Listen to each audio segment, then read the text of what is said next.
kapatid, si Winchell Sevilla po ang... sige, so hindi na bali, naunawaan natin kung sakasakali na bigla siyang naging abala para po sa ating panayam. Ito nga po ay napaka-importanting report ngayon na ating pong tinatanggap. Meron na po tayong ilang mga visuals dito na nakukuha mula rin po sa ating pong mga kaibigan na naandun po sa area at nagkakanya-kanya po ng padala ng kanilang mga video. Ang report daw po mga kapatid, ang sabi daw po ng CAAP, yun daw pong mga flights papunta po ng Jansan ay kansilado ngayon for further notice. Ngayon, balikan na natin si Winchell Sevilla po ng FIVOLCS. Good morning, Winchell. Good morning, Sir Ted, at good morning po kay Ma'am DJ Chacha. Sige, ano ang latest ninyo? Meron ba kayong update doon sa measurement ng magnitude at intensity, please? Opo, nag-release po tayo ng earthquake information number 2. Magnitude po, itinaas po natin sa magnitude 7.8. Ito po ay may lalim na 33 kilometers. Ang pinakamalakas po na intensity so far po na i-report po sa atin ay intensity 7 po sa city po ng General Santos at intensity 6 po sa Palimbang and Senator Ninoy Aquino, Sultan Kudarat. Ito po yung mga lugar na expect po natin na may mga damages po. Alright, so nangangahulugan na mas malakas yung magnitude sa intensity. Opo. Okay. Yan so far ang inyong pinakabagong report. Diyan sa report ninyo na yan, meron ba kayong informasyon doon sa pagbabago nga ng lalim nito? Kasi nung una 10 kilometers na sinasabi. Ngayon ilang kilometro na? Nasa 33 kilometers na po. Ito po kasi yung second bulletin po, ito na po pumasok na po yung enough data para mas maayos po nating malaman yung kanya pong lakas at yung lalim. Nung una po kasi, nung magnitude 7.0, yan po yung ating automatic solution. So hindi pa po nakakapasok lahat yung enough data para nga po magkaroon ng accurate location. And then nakita po namin sa ating mga intensity meters na record na may mga intensity 7 na po tsaka intensity 8. Ano po to intensity meter? Ito po yung base dun sa record ng mga instrumento po natin.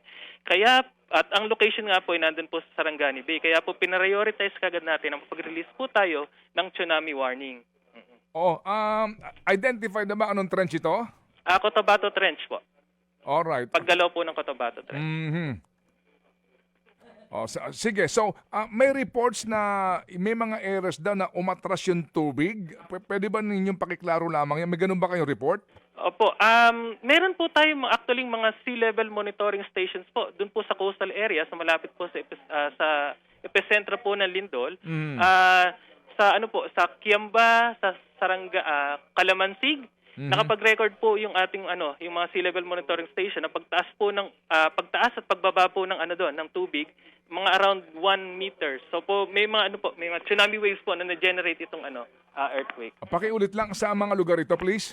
Sa stasyon po namin sa Kiamba, Calamansig, sa Sultan Kudarat. Meron din po tayong na-record sa Mati.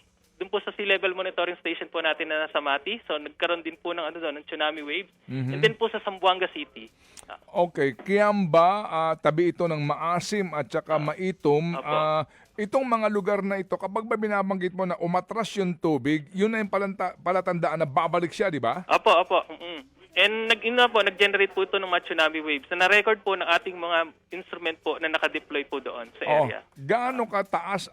Tapos na itong mangyari ngayon na tsunami? Ongoing pa po yung may mga nare-record pa rin po tayo ng pagbabago dito sa sea level monitoring stations po natin.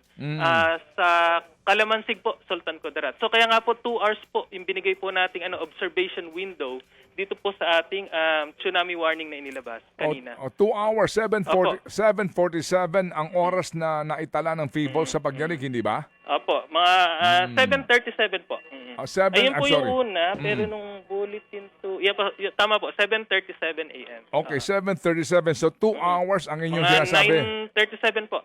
Magkakaalaman na tayo. But meantime, maliban sa mga binabanggit mong lugar, meron ba bang ibang lugar na nag-report na sa inyo ang inyong mga estasyon na yung tubig ay umatras muna and then nangyari na yung tsunami? Gaano kalaki? Gaano kataas ang pinakamataas na tsunami So far po, waves? Base po dito sa mga instrumento po natin nasa 1 meter po. Ito po yung mga instrumento po natin ito po yung malalapit po sa sa epicentral area. So sa ngayon po, doon po sa mga full reports kasalukuyan po nating kinukuha po yung mga information. Okay, sige. Ano ang pinakamalakas na aftershock na naitala ng Feebles ngayon? Sa ngayon po, sa automatic location po natin nasa 6.7. Tama ba? Okay. 6.7, malakas-lakas din yun. Ay, no? malakas po ito.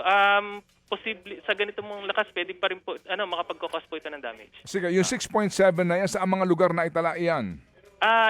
Yung epicenter po ay nandun din. So far po yung sentro po ng lindol ay malapit lamang po dun sa pinangyarihan ng magnitude 7.8. So far po ang intensity 3, instrumental intensity 3 pa lang, instrumental intensity pa lang po yung nakukuha natin. Ongoing po yung pag-interview po natin sa ating mga kababayan. Pero po intensity 3 po sa City of General Santos, sa City of Davao po.